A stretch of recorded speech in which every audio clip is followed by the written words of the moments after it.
Welcome back, everybody, to Sports by GSMC Podcast Network. I am your host, Jeremy Lapidus. If you are just tuning in, we have done a lot of hockey talk so far. We have talked about the Game 7 in the first segment, where the Oilers were able to hold off a tough comeback effort by the Vancouver Canucks to move on to the Western Conference Finals in dramatic fashion. And we talked about we did predictions for both the Western and Eastern Conference Finals. The Western Conference Finals, I had the Stars in 6, and the Eastern Conference Finals, I had the Rangers in 7. Let me know what you think of all of that. But in this segment here, we're moving off of the ice, and we are moving back to the NCAA. The NCAA has a lot going on, and I'm just dipping my toes into the water here. We are going to do a lot more NCAA coverage. I've been kind of distracted by the playoffs for the NBA and the NHL, so I apologize for not bringing you all that NCAA coverage, but we're going to do some NCAA coverage here today, and why not start with the biggest story? We're going to go over the potential settlement, $2.7 billion between the NCAA and former players in the House versus NCAA case. I'll explain all the details to you and what some schools are saying they're having issues with. But before we get into that, remember, if you would like to be an even bigger part of the show than you already are, all you need to do is go to GSMCPodcast.net. Leave a tip or donation with a message in it. That message will pop up on the bottom of the screen for you, me, and everybody else around the world to see. If you have a burning question about sports, anything, go ahead and give me that question in a donation here on GSMCPodcast.net or in a comment. I will get to it as soon as I possibly can. I appreciate all of you for sticking around, talking some sports with me on a beautiful Tuesday afternoon. But like I was saying, we're going to get into this NCAA action here, NCAA settlement. And this is a big one, so I'm going to give you a little bit of background in case you don't know what's been going on, and then we're going to get into the potential fallout and everything that's been going on surrounding this case. So this goes back to NIL, and players are suing, or a group of former players are suing and saying, hey, I think I deserve money because we weren't allowed to get money, and now they're getting money through NIL. Is basically what this case boils down to in a lot of legal words and more complex sentences. But that's the idea behind this case. And the NCAA looks like it's trying to settle here in this case, and all the way it works is the NCAA has to agree. The 5 power conferences have to agree, and that includes the Pac-12, all 12 Pac-12 teams, because they were named as a co-defendant in this lawsuit. So that's what's going on. And it looks like they're settling. Settlement has gone out. Sorry. It says $2.7 billion is what the payout's going to be. And we are going to split it up amongst all 32 conferences. That includes 22 conferences that do not have football teams. Basketball conferences, the Big East, the WCC, schools like UConn and Gonzaga that aren't big football schools, are big basketball programs, are going to be affected by this. And it's ruffling a lot of feathers, especially in the non-Power 5 conferences. I talk about this a lot as an alumni of a Group of 5 school, of James Madison University. I like to give a little bit of a perspective of the smaller schools, and it's fine to get the perspective from the bigger schools, but they're the ones with the voice here. The teams that are named in this lawsuit are the NCAA and the 5 power conferences. But the way that the NCAA said they were going to do the revenue split is 60% from the non-Power 5 conferences. And maybe on the surface that sounds like, oh, okay, that's fair. 5 conferences paying 40%, 22 paying 60%. But you have to remember that when they did the same kind of negotiations for college football and college basketball payouts for TV contracts and stuff, we're looking at the Power 5 and specifically the SEC, the Big 10, the Big 12, the Pac-12, all these teams, they're getting 30% on their own. They're each getting 30%, so that totals 60% of the revenue going to them. and, the rest of it going to wherever, going to the group of 5, the group of 6, whatever, every other conference.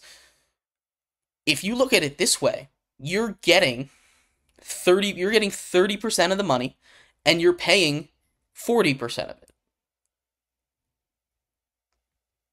It doesn't make any sense. It really doesn't. It's one of these things that I understand there's a disparity in the NCAA between these Power 5 conferences. They're the ones that bring in money. They're the ones that are on the national media attention. You're not going to you're not turning on ESPN to watch MAC basketball, right? You're not turning on ESPN on a random Saturday night to watch the Sunbelt games, right? You're not doing that. And there are people that are doing that. I'm going to do that because it's my job and I enjoy watching sports. I'll turn on any sport there is that's on. That's why I do this. But that's not the national audience. They're there to watch the big brands. They're there to watch LSU. They're there to watch Georgia. They're there to watch Alabama. SEC football, Ohio State, Michigan, Big Ten football. These ACC basketball.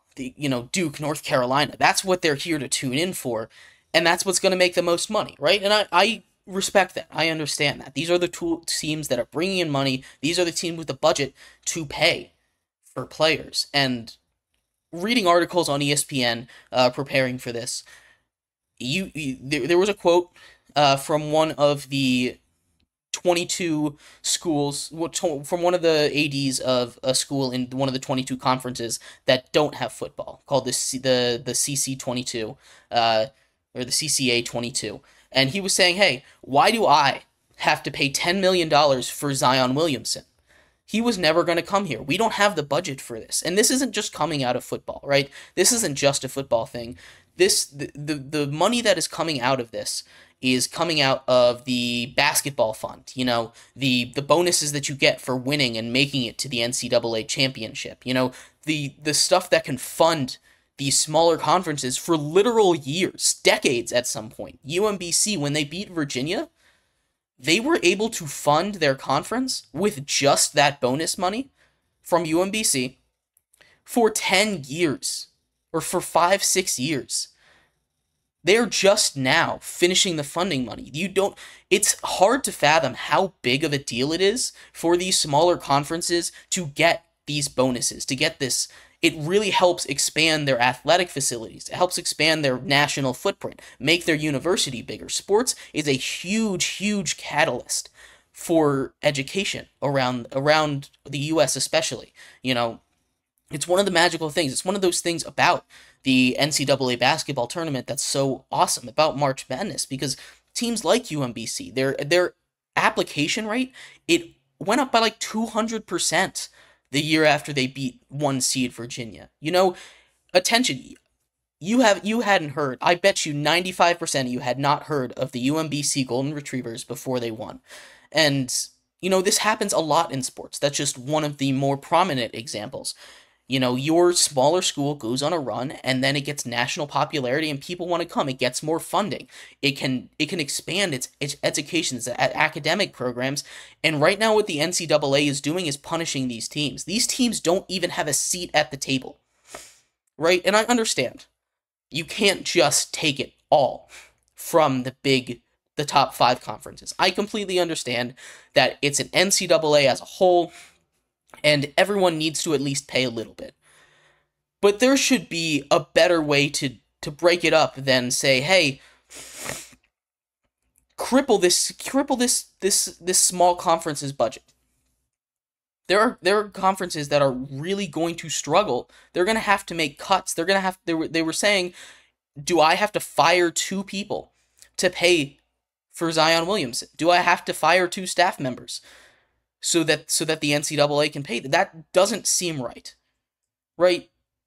There has to be a better way to do it, and it seems like this proposal is going to go through. The Big 12, about an hour or 2 ago at this point, already voted to pass this proposal. And all that it needs to pass is the NCAA saying yes, and all 5 power conferences saying yes.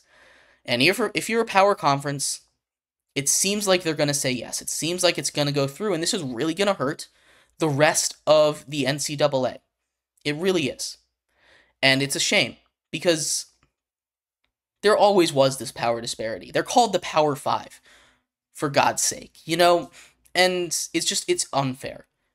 I understand. I do. I understand that the group of five and these other conferences, they can't just sit back and pay nothing. They need to have some kind of revenue split. And they're not saying we don't want to pay anything. They're just saying let us pay, less than 60%. Make the power conferences pay more. They have the budget. If you go by budget size, some of these schools probably, you pool all of the Power 5 together, they could probably afford the 2.7 billion on their own. Now, they're not going to ask the Power 5 to do it on their own, but I think they should take at least more than 50. They should take more than 50% at a minimum, or at a minimum 50% of it, because they are the people that are being sued. The rest of the NCAA is not being named in this lawsuit specifically. It's just the Power 5 conferences. And being part of the lawsuit, being named in the lawsuit, should carry more than 40% of the weight. I truly do believe that. And it's a shame. We'll cover more of this if it actually goes through. We'll talk about how it's going to affect some of these smaller schools more and what the outcome is. There's other lawsuits that are still pending, that are lawyers are trying to consolidate it into one. The NCAA is adding a clause in this that says, hey, you can't sue us anymore about this if we agree to this, which is kind of crazy and also shady, and I don't think should be allowed to happen. I don't think you should be able to legally say, hey, if we give you money, you're not allowed to sue us anymore, ever. It's dumb. That feels like it shouldn't be allowed, but it looks like it's going to go through, and I have a lot of problems with this. But we are running out of time here, unfortunately, so we'll cover more of this later on when it is official. I'll give more thoughts on it, but in our next segment, we are going to move into the NFL. We're going to close off our show talking about some NFL news. OTAs are underway for a lot of teams, and there's some contract situations that are getting a little interesting. So we're going to talk about that. T. Higgins, Justin Jefferson, Trevor Lawrence, and more coming up next on Sports by GSMC Podcast Network.